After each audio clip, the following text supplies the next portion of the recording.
women. So I'm thinking about opening up my own comedy club. I'm going to call it No Drink Minimum.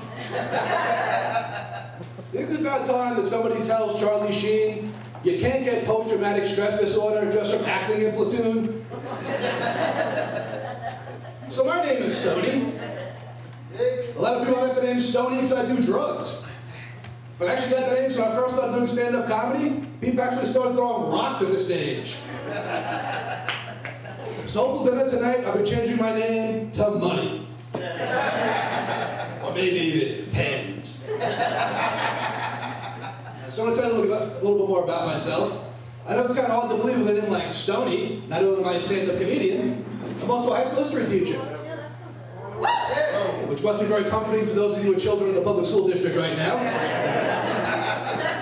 So it's actually half the reason I get into stand-up comedy, so believe me, there's really not much of a difference, you know? You guys try to teach 155 kids a day about Thomas Jefferson and Louisiana Purchase, and all they care about is, who's got weed? How many people commented on my last Facebook post? And gee, I wonder if my parents are home to me and my girlfriend can cut class next period now, Fuckfest 2011.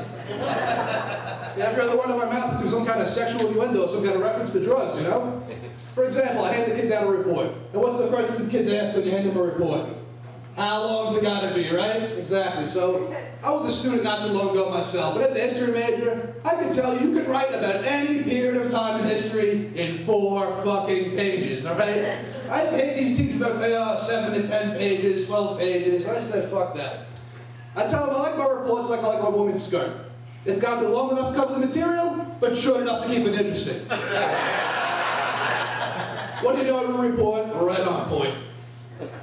So they have this big, having a big technology boom now these days in the public school districts, and they have these overhead projectors, and they have these things called smart boards where you can write on them with a pen, and every kid has their own laptop and stuff like that. A big, huge technology boom, you know? Yet every time I have to sharpen my pencil, I still have to use the same crankshaft pencil sharpener from the 1940s. In the 1940s, we had the technology to wipe 2 cities clear off the fucking map. And I still have to sit here and get carpal tunnel syndrome every time I need to sharpen a pencil. So you guys finally enjoying this warm weather now? Yeah. I think this is the first time I've seen grass since like Thanksgiving, right? You know what my front lawn looked like almost, yeah. So I'm a big beach bum, I'm a big beach goer. You guys like going to the beach? Clap it up. Everybody looking forward to going to the beach, right? I'm a huge beach bum. I love going out, doing some boogie boarding, you know, getting my tan on, throwing the football around, checking out the ladies, you know? But sometimes when I'm at the beach, I get kind of bored. So I do is I walk up to the concession stand, get myself something to eat, something to drink, and I get myself some French fries. But I don't eat the French fries. You know what I do is I walk up and down the beach, and I throw them at unsuspecting victims that are sleeping on their towels. Then I watch from afar as they wake up in terror as they get attacked by a flock of seagulls. Then I ran some. Remember that band from the 80s, the flock of seagulls? Yeah, those guys love French fries. Remember when the Burger King parking lot eating French fries by yourself? Make sure you eat them with the windows rolled up. Those guys come out of nowhere. They jump out of the dumpster with the synthesizer on you, they're crazy. So, the holidays just passed. There's, you know, New Year's and Christmas. I'm a big fan of the holidays.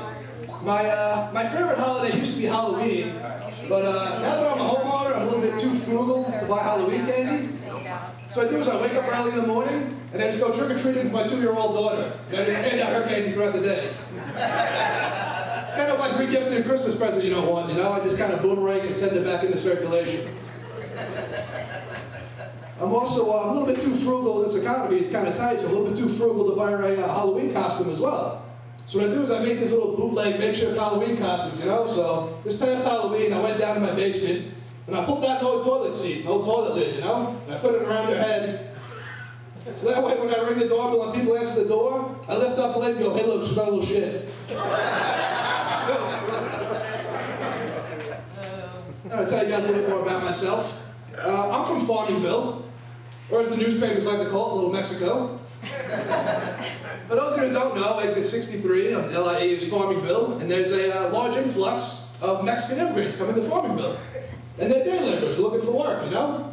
So every time you pull to the 7-Eleven parking lot, they're like, trabajo, trabajo, trabajo. You know, they're trying to ask you, like, work, work, work. Which kind of makes me glad that there are a large influx of Jewish immigrants coming to Farmingville, especially around this time of year. Every time you pull into 7-Eleven parking lot, they're like, taxes, taxes, taxes. Boy, have you been doing an accident not at fault? Have you been doing an accident not at fault? Have you been doing an accident not at fault? Fucking Jews.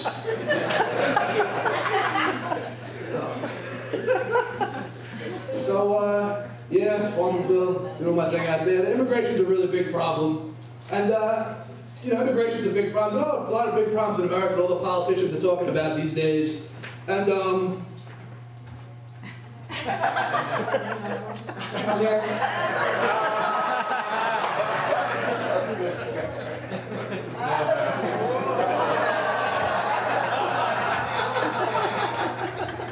anyway, immigration's a huge problem in America. And there's a lot of other problems going on. Most people are talking about global warming, you know? Everyone's like, oh, the glaciers are melting, the glaciers are melting, the sea level's rising, the sea level's rising. You know, I don't think the problem is global warming. I think that there's so many fat fucks in this country that the continent is actually sinking. Just giving the illusion that the sea level is rising. It's called displacement, people. You learned about it in your 4th grade science class, you know? So, have you guys noticed they're giving people suffering from morbid obesity their own handicap parking stickers these days? Yeah, do you think you guys are doing them a favor by giving them handicap parking stickers? If you're doing this, you might as well give them their own hot dog truck or their own ice cream truck to drive around in. It's not like even inconvenience them to stop at a Burger King drive. They can just turn around and stuff their fucking faces as they go, you know? You really want to do these people a favor? Instead of handicap parking, make something called fat people parking. And instead of the first 2 spots in the lot, it's the last 2 spots in the lot. So that way it forces them to get out, get some fucking exercise, get some blood pumping, those fucking build arteries in their ass. That's how you solve the obesity problem in America, if you ask my opinion. So has anyone ever done any of these lose weight quick diets out there? Atkins diet, hydroxycut, trim spot, anyone? Clap it up, show of hands, go on a diet? All right, a couple of you out there. Now how many people actually stuck to those diets now, right? Exactly, because they're all bullshit. None of them work. You know, they are. The only diet on the market I can see myself sticking to these days is that South Beach diet. Margaritas and pussy. Now there's a diet I know I can stick to. You can eat that shit all you want, you'll not gain a pound, I swear. Yes, Toots, that punchline was dedicated to you. Some of you ever notice they say when people wear black, it makes them look thin? How come this doesn't apply for cats? Every time I see a black cat, it's always a fat, black cat. I know, that joke goes over a whole lot better than all Asian crowds. Like, oh, it's so true! Black cat feed whole family for 4 days! All around the studio park, this guy's Ferraris. Don't worry, guys, I'm allowed to make fun of Asian women. My girlfriend is Asian, as a matter of fact. And yeah, last Christmas as a stocking stuffer, I bought a bottle of Fix-A-Flat for her face.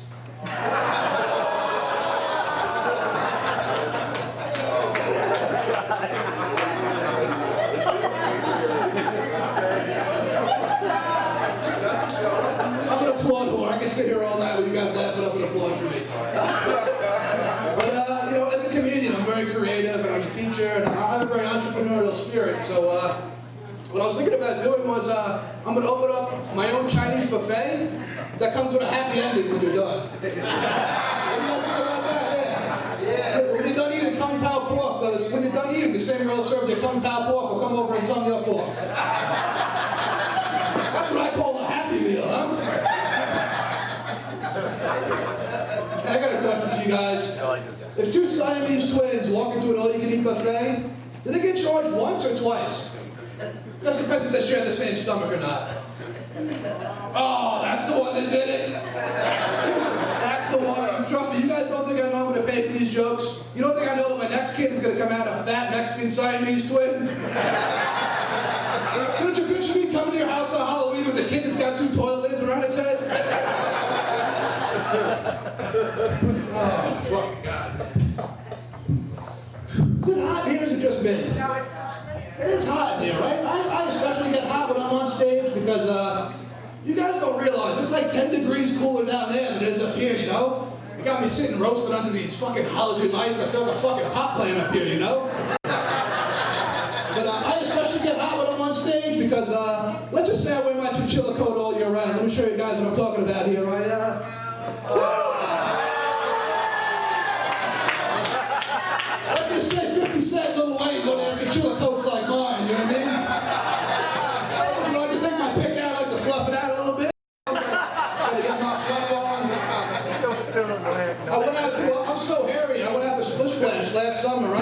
As I was walking up to the entrance, the guy at the front gate turned around and said, "Turn the filters on, full blast." A hairier version of George the Animal Steel just walked in.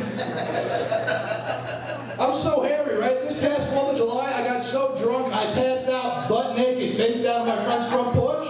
People started showing up, wiping their feet off on my back. People were asking my friend's mother, "Where'd you get the drunk college guy welcome mat?" So you can find me at the home and garden section at Walmart, next to the old woman bending over in the garden.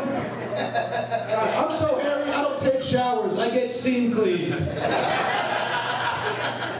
I'm so hairy, I was going to change my nickname from Stoney to